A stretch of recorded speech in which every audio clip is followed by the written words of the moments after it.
ਕਿਸੇ ਨੌਜਵਾਨ ਦੀ ਸ਼ਾਦੀ ਹੋਈ ਤੇ ਖੁਸ਼ਕਿਸਮਤੀ ਨਾਲ ਦੁਲਹਨ ਦੇ 7 ਭਰਾ ਸੀ ਤੇ ਬਦਕਿਸਮਤੀ ਨਾਲ ਸੱਤੇ ਦੇ 7 ਬਦਮਾਸ਼ ਸੀ। ਜਦੋਂ ਬਰਾਤ ਦੁਲਹਨ ਨਾਲ ਪਹੁੰਚੀ, ਖਾਣਾ ਪੀਣਾ ਹੋਇਆ, ਨਿੱਕਾ ਹੋਇਆ, ਜਦੋਂ ਰੁਖਸਤੀ ਦਾ ਵੇਲਾ ਆਇਆ ਨਾ ਤੇ ਉਹ ਦੁਲਹਨ ਦੇ ਜਿਹੜੇ ਸੱਤੇ ਦੇ 7 ਭਰਾ ਸੀ ਉਹ ਵਾਰੀਓ ਵਾਰੀ ਦੁੱਲੇ ਕੋਲ ਆਏ। ਪਹਿਲਾ ਆਇਆ, ਉਹਨੇ ਆ ਕੇ ਕੰਨ 'ਚ ਆਖਿਆ ਵੀ ਖਬਰਦਾਰੋ ਜਵਾਨਾ, ਇਹ ਸਾਡੀ ਭੈਣ ਹੀ, ਇਹਦਾ ਮੁੜ ਧਿਆਨ ਰੱਖਣੀ ਤੇ ਸਾਨੂੰ ਸ਼ਿਕਾਇਤ ਦਾ ਮੌਕਾ ਨਹੀਂ ਮਿਲਣਾ ਚਾਹੀਦਾ। ਉਹਨੇ ਆਖਿਆ ਜੀ ਠੀਕ ਹੈ। ਫਿਰ ਦੂਜਾ ਆਇਆ, ਉਹਨੇ ਵੀ ਆ ਕੇ ਆਖਿਆ ਵੀ ਖਬਰਦਾਰੋ ਜਵਾਨਾ, ਇਹ ਸਾਡੀ ਭੈਣ ਹੀ, ਇਹ ਨਹੀਂ ਵੀ ਤੂੰ ਸਾਰੀ ਦਿਹਾੜੀ ਇਹਦੇ ਕੋਲ ਮੱਝਾਂ ਨੂੰ ਪੱਠੇ ਪਵਾਉਂਦਾ ਰਵੇਂ ਤੇ ਭਾਂਡੇ ਮੰਜਵਾਉਂਦਾ ਰਵੇਂ, ਇਹਦਾ ਧਿਆਨ ਰੱਖਣੇ। ਉਹਨੇ ਆਖਿਆ ਜੀ ਠੀਕ ਹੈ।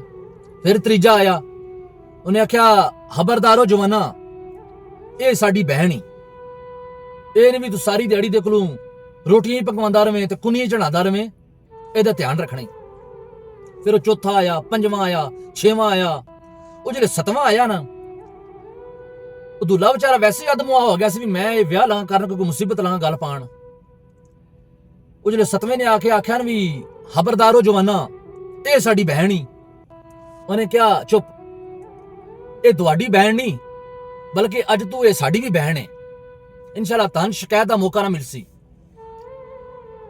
ਗੱਲ ਦੱਸਣ ਦਾ ਮਕਸਦ ਇਹ ਹੈ ਵੀ ਪਾਕਿਸਤਾਨੀਓ, ਜਿਹੜਾ ਹਕੂਮਤ ਨੇ ਪਾਰਲੀਮੈਂਟ 'ਚ ਬਿੱਲ ਪਾਸ ਕੀਤਾ ਹੈ ਨਾ ਕਿ ਮਰਦ ਯਾਨੀ ਹਾਮਦ ਹੁਣ ਆਪਣੀ ਜ਼ੋਜਾ ਨੂੰ ਘੂਰ ਨਹੀਂ ਸਕਦਾ, ਯਾਨੀ ਮੱਥੇ ਤੇ ਵੱਟ ਨਹੀਂ ਪਾ ਸਕਦਾ ਔਰ ਤਲਾਕ ਦੀ ਧਮਕੀ ਨਹੀਂ ਲਾ ਸਕਦਾ, ਯਾਨੀ ਤਲਾਕ ਬੇਸ਼ੱਕ ਦੇ ਲਵੇ ਲੇਕਿਨ ਧਮਕੀ ਨਹੀਂ ਦੇ ਸਕਦਾ।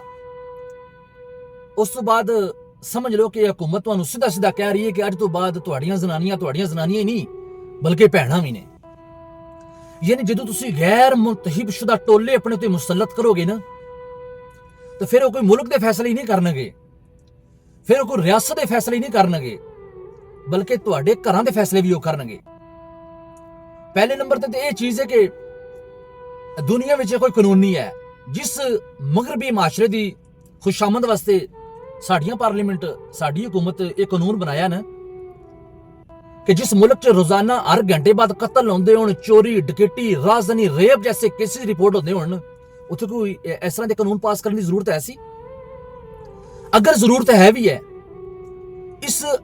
ਜਿਸ ਮਗਰਬੀ ਮਾਸ਼ਰੇ ਨੂੰ ਸਾਡੀ ਹਕੂਮਤ ਨੇ ਕਾਪੀ ਕੀਤਾ ਨਾ, ਉੱਥੇ ਔਰਤਾਂ ਕੰਮ ਕਰ ਰਹੀਆਂ ਨੇ। ਸਿਰਫ ਲੋਕਾਂ ਨੇ, ਪਾਕਿਸਤਾਨੀ ਖਵਾਤੀਨ ਨੇ ਦੂਰ 'ਚ ਉਹ ਮਾਸ਼ਰਾ ਦੇਖਿਆ। ਮਗਰਬ ਵਿੱਚ ਔਰਤ ਘਰ ਨਹੀਂ ਬਹਿੰਦੀ, ਉਹ ਸਾਰੀ ਦਿਹਾੜੀ 8-8, 10-10 ਘੰਟੇ, 12-12 ਘੰਟੇ ਕੰਮ ਕਰਦੀ ਹੈ।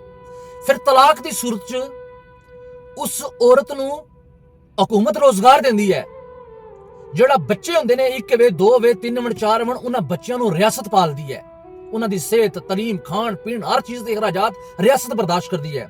ਕਿ ਸਾਡੇ ਇਤਨੇ ਵਸਾਇਲ ਹੈ ਨੇ, ਸਾਡੀ ਹਕੂਮਤ ਇਹ ਕਰ ਲਵੇਗੀ। ਮੈਂ ਤੁਹਾਨੂੰ ਗਰੰਟੀ ਨਾਲ ਕਹਿਣਾ ਕਿ ਇਸ ਕਾਨੂੰਨ ਤੋਂ ਬਾਅਦ ਸ਼ਰਅ ਤਲਾਕ 'ਚ ਕਮੀ ਨਹੀਂ ਬਲਕਿ ਇਜ਼ਾਫਾ ਹੋਵੇਗਾ। ਯਾਨੀ ਇਸ ਕਾਨੂੰਨ ਤੋਂ ਬਾਅਦ ਪਾਕਿਸਤਾਨ 'ਚ ਤਲਾਕਾਂ ਦੀ ਸ਼ਰ੍ਹਾਂ 'ਚ ਇਜ਼ਾਫਾ ਹੋਵੇਗਾ। ਯਾਨੀ ਕਿ ਮਰਦ ਨੇ ਤਲਾਕ ਦੀ ਧਮਕੀ ਨਹੀਂ ਦੇਣੀ, ਕਿਉਂਕਿ ਧਮਕੀ ਦੇਗਾ ਤੇ ਫਿਰ ਤਾਂ ਉਹਦੇ ਤੇ ਕੇਸ ਹੋ ਜਾਏਗਾ। ਜਿਹੜਾ ਹਕੂਮਤ ਨੇ ਪਾਸ ਕੀਤਾ ਹੈ ਉਹ ਸਿੱਧੀ ਤਲਾਕ ਦੇਗਾ। ਖੁਦਾ ਦਾ ਨਾਂ, ਜੇ ਜਦੋਂ ਵੀ ਕੋਈ ਇਸ ਤਰ੍ਹਾਂ ਦਾ ਮੇਜਰ ਇਸ਼ੂ ਹੋਵੇ, ਜਦੋਂ ਇਸ ਤਰ੍ਹਾਂ ਦਾ ਬਲੰਡਰ ਹੋਵੇ, ਮੰਨ ਲਿਆ ਸਾਡੇ ਤੇ ਦੁਨੀਆ ਦੀ ਮਨਹੂਸ ਤਰੀਨ ਹਕੂਮਤ ਮੁਸਲਤ ਹੈ, ਲੇਕਿਨ ਕਮ ਅਜ਼ ਕਮ ਇੱਕ ਜ਼ਿੰਦਾ ਇਨਸਾਨ ਹੋਣ ਦੇ ਨਾਤੇ ਇਸ ਤਰ੍ਹਾਂ ਦੇ ਜਿਹੜੇ ਫੈਸਲੇ ਉਹਨਾਂ ਦੀ ਆਵਾਜ਼ ਬੁਲੰਦ ਕਰਿਆ ਕਰੋ। ਪੇਟ, ਕਾਫ, ਲਾਮ, ਮੀਮ, ਜਮਾਤੀ ਵਬਸਤੀਆਂ, ਹਰ ਚੀਜ਼ ਤੋਂ ਬਾਲਾਤਾਰ ਹੋ ਕੇ।